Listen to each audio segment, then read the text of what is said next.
Melayani Tuhan bukanlah perkara yang mudah karena kita akan selalu diperhadapkan dengan tantangan, masalah, bahkan pula pergumulan yang tidak ada habis-habisnya.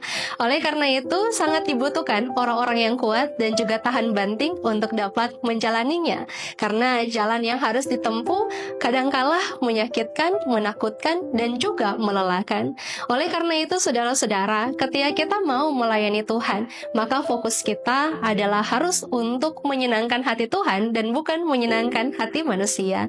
Kalau kita fokusnya menyenangkan hati manusia, wah, kita akan gampang untuk merasa kecewa karena manusia tidak akan pernah bisa dipuaskan. Apalagi yang melayani kita adalah manusia yang penuh dengan keterbatasan. Namun di saat ini kita belajar bersama tentang sikap hidup dari Paulus dan juga Timotius. Walaupun mereka menemukan begitu banyak tantangan dan masalah, Paulus yang harus dipenjara, yang harus disesa, yang pernah dirampok, pernah karam kapal, kelaparan, kedinginan. Dia tidak pernah menyerah untuk melayani Tuhan karena fokusnya adalah untuk menyenangkan hati Tuhan. Begitu juga dengan Timotius, walaupun masih muda, mengalami banyak sekali penolakan, mengalami banyak sekali diremehkan oleh orang lain, namun dia tidak kendor dalam pelayanan karena yang dia lihat bukan manusianya, tapi yang dia lihat adalah Tuhan yang menuntun hidupnya. Saudara-saudara, ada beberapa hal yang menjadi nasihat Paulus kepada Timotius untuk kita renungkan juga, di mana Paulus mengatakan supaya kita dapat melayani Tuhan dengan kerendahan hati, melayani Tuhan dengan sukarela, maka yang pertama kita butuh penguasaan diri. Kuasailah dirimu dalam segala sesuatu. Pengendalian diri ini sangat penting supaya kita tidak terpancing emosi ketika berhadapan dengan orang yang mungkin tidak mau untuk menerima apa yang kita sampaikan dalam bentuk firman, atau ketika kita melayani dia, ketika kita melakukan kebaikan tapi tidak diterima dengan baik.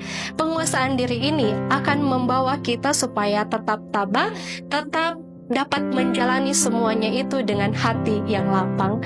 Artinya, meski kita dikecewakan, kita tetap akan memaafkan. Meski kita diremehkan, kita tetap akan merendahkan hati. Meski kita dibenci, kita tetap akan menerapkan kasih. Bahkan pula, dengan semuanya itu, kita bisa juga bersikap sabar. Seperti kata Paulus, sabarlah dalam penderitaan. Kesabaran ini penting supaya kita bisa untuk tetap bertahan dan bertumbuh bagi hormat kemuliaan Tuhan.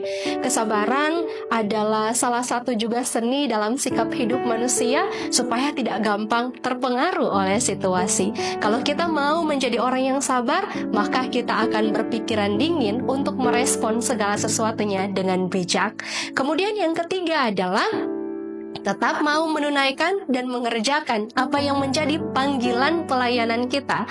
Saudara, sekali lagi, kita dipanggil untuk melayani Tuhan, maka yang harus kita senangkan adalah Tuhan. Dan kalau kita melayani Dia dengan segenap hati, Tuhan tidak akan pernah mungkin untuk meninggalkan kita sendirian.